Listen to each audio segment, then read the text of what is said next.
네, 소개 말씀 감사합니다. 부천 세종병원에서 인터ven션하는 김치훈입니다. 좋은 기회 주셔서 감사드립니다. 짧게 환자 병력 간단히 말씀드리겠습니다. 67세 남자 환자셨고 당뇨가 있고 콩팥 기능이 좋지 않은 비만한 환자였습니다. 여러 번 리베스큐레이션 시행받으신 병력이 있고 2017년에는 넌스테미, 그다음에 협심증 악화로 2018년과 2022년에 또 다른 PCI를 받으신 분이 있습니다.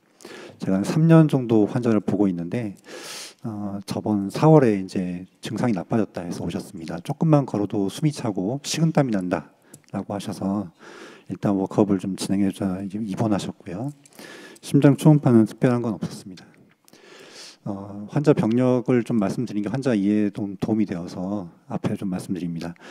넌스테미로 2017년에 이제 인터벤션 했던 거는 다른 선생님께서 해주셨던 건데 당시에 NGO를 보시면 디지털 서클에 CTO가 있고 프록시마 AD 앞에 아주 타이트한 스테노시스가 있습니다. 다른 혈관도 굉장히 좋지 않아서 이쪽 OM 브랜치 갈라지는데 바로 위쪽에도 타이트 스테노시스가 있고요. RCA는 혈관이 좀 가늘고 디퓨즈 리전이 깔려 있습니다. 펑셔널 CTO가 PL 브랜치 있고 PL 브랜치 끝에도 또 다른 막혀 있는 게 있어서 코너스 브랜치랑 또 LAD 쪽에서 콜레테럴이 좀 올라오고 있었던 환자였습니다.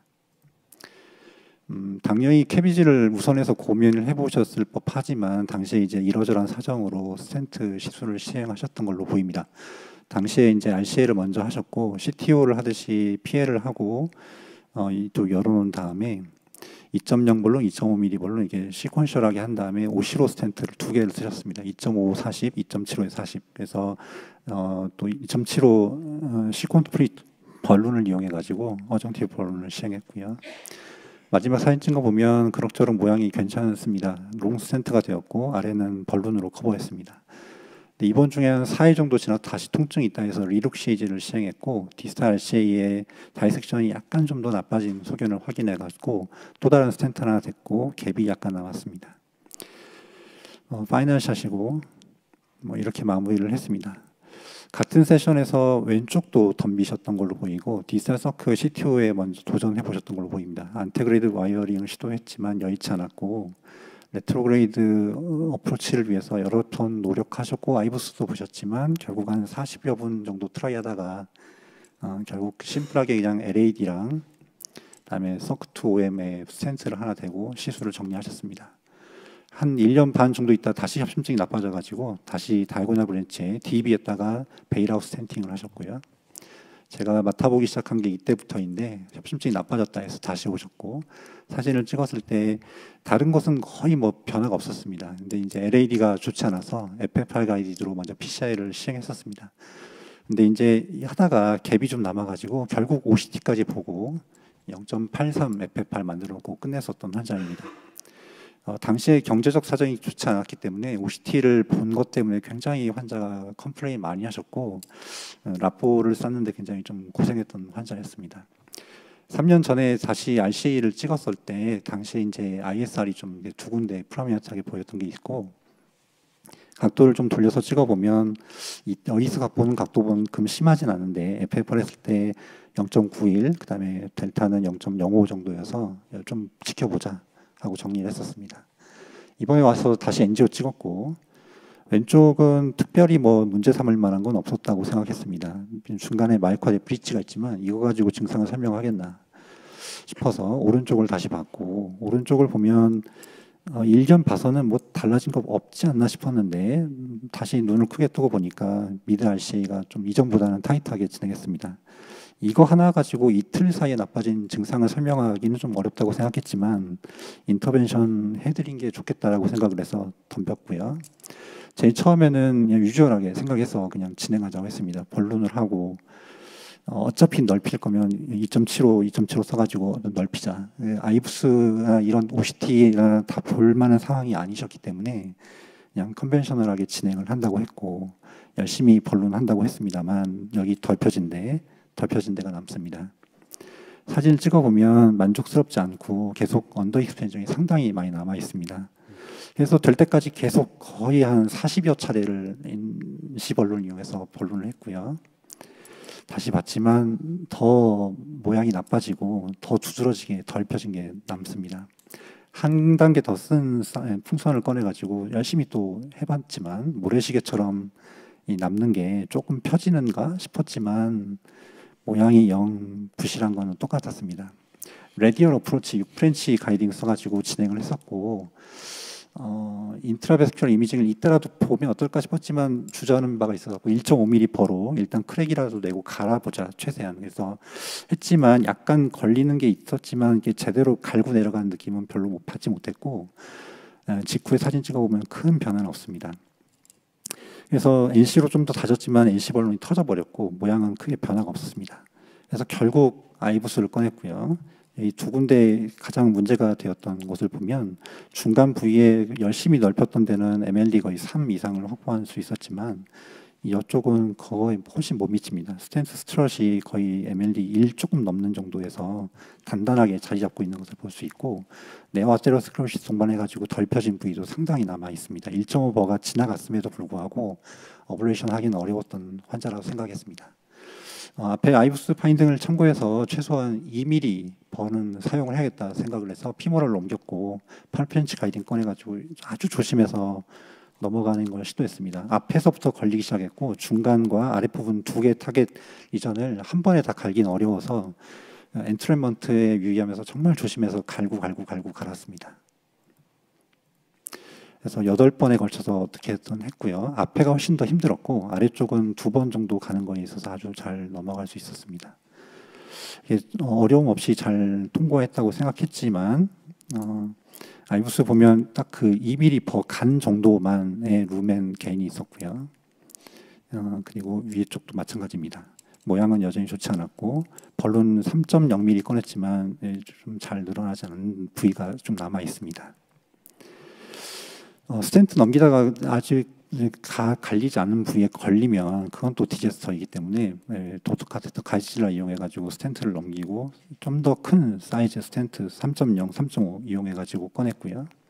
RCA 앞쪽까지 여러 번 긁고 다쳤기 때문에 롱 스텐팅을 어쩔 수 없이 했습니다. 3mm 벌룬, 4.0mm 벌룬 이용해서 엣지 벌룬 했고 아이부스 봤을 때 파인딩을 이렇게 잘 만들어 놓고 나왔습니다. 마지막 파이널 샷입니다.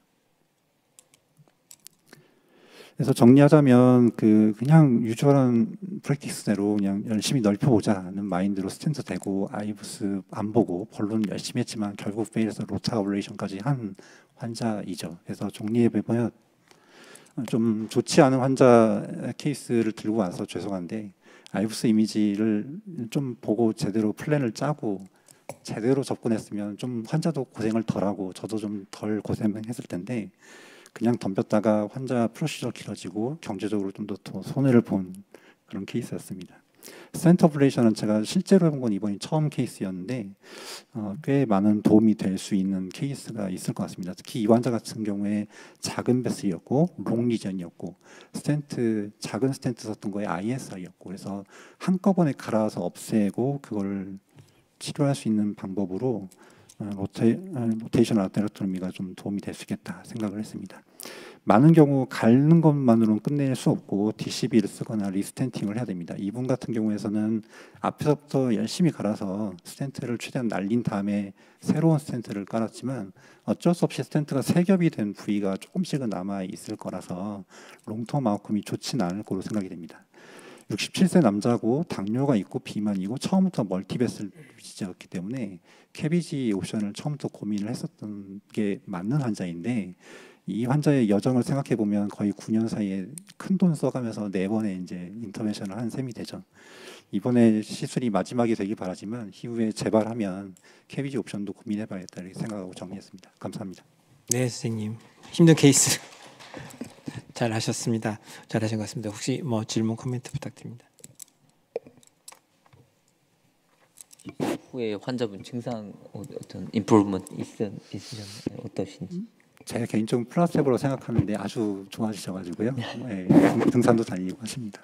그 RCA가 봐서 뭐 테리토리가 그렇게 크지 않기 때문에 뭐 캐비지 할 케이스는 아니라고 생각되고 스텐트 아블레이션은 굉장히 그 실제로 됐는지 안 됐는지 이밸류에이션 하기가 어려운데 맨 처음에 스텐트 넣었을 때 이렇게 언더 익스펜션이 돼 있지 않았기 때문에 맨 처음에 스텐트 했는 사람이 그때 스텐트 잘 펴졌는데 나 살다가 다시 스텐트가 언더 익스펜션 됐다고 생각하기는 아니요, 않아요? 교수님 저희 처음에 프로시저를 짧게 지나갔지만 언더 익스펜전, 리전 프레퍼레이션 모두 다 불충분한 시술이었다고 생각하고요. 그래서 2.5mm 스텐트를 길게 썼는데 아이브슨하고 CT를 봤으면 베스 사이즈 최소한 3에서 3.5는 되는 혈관이었을 거라고 생각하고 엔조를 충분히 다 보여드리지 않았지만 아주 RCA 테이프가 작은 환자는 아니셨습니다. 이분도 FFR을 한번 해보지 그러셨어요. 그러니까 그 3년 전에는 FFR을 했었죠. 요번에는 너무 타이트하잖아요, 선생님. 익센트릭하게 다른 각도에서 보면 90% 이상 협착이 있는데 그걸 FFR을 왜 하죠? 저는 아니, 그냥 진행했습니다. 말씀대로 테리토리가 아주 크지 않으니까 어떨지 한번 그러니까 어디로 이렇게 스팟하게 했으면 더 좋지 않았을까 싶은데 네, 이게 뭐- 스탠이 막 너무 길게 들어갔잖아요. 네, 이렇게 말씀해 주신 것도 지적 충분히 가능한 상황이라고 생각하는데 일단은 타이트한 데를 풀어줘야겠다라고 생각을 해서 좀 준비 없게 덤볐던 게 좀 있었습니다. 그 마이오카디움은 듀얼 스플라이 하지 않기 때문에 이 사람은 빅 LCX에 디스탈 LC가 토탈인데 콜레탈 가는데 LCX도 크고 테리토리 크고 RCA도 크다. 이게 있을 수가 없거든요. 테리토리를 그러니까 작지 않다는 말씀이죠. 테리토리라는 것은 그 한쪽이 크면 한쪽이 반드시 작게 돼 있습니다. 그래서 우리가 봐서는 뭐 도미넌트한 LCX가 있는데 도미넌트 RCA가 있다. 이건 있을 수가 없거든요. 그래서 우리가 모르겠어요. 뭐 정확하게 필름을 못 봐서 모르겠는데 그렇게 이게 메디칼 해도 이게 정상을 완화시킬 수 있는 그런 정도지. 이거를 뭐 KBC를 해야 된다. LED 잘 돼 있고 디지털 LCX는 already CTO고 그다음에 뭐 anyway 어떻게든 뭐 치료는 잘 됐습니다만은 그 로타블레이션은 굉장히 아까도 제가 말씀드렸지만 그 스텐트를 가는 거는 실제로 잘 갈리지도 않을 뿐더러 미끄럽게 해가지고 지나가고 트랩되고 하기 때문에 실제로 그 합금을 다시 로타블레이션으로 간다는 것은 실제로 그 뭐 케이스로 자꾸 보여주는데 실제로는 굉장히 갈기가 없습니다. 네, 아마 아까 나성훈 교수님 말씀하신 슈퍼 하이 프레셔 발론을 한번 고민하게끔 하는 케이스인 것 같고요. 다음 이제 사실은 두 번째 스탠 넣기 전에 안 펴졌을 때 그때 만약에 정말 로타를 하겠다면 그때 꺼냈었던 게 좀 더 낫지 않았을까. 두 번째 스탠 넣고 또 로타블레이션 하는 거는 상당히 리스키하기도 하고 또 다른 겹에 스탠을 넣었을 거니까 아마 그런 생각을 아마 김춘 선생님도 했을 거라고 생각합니다.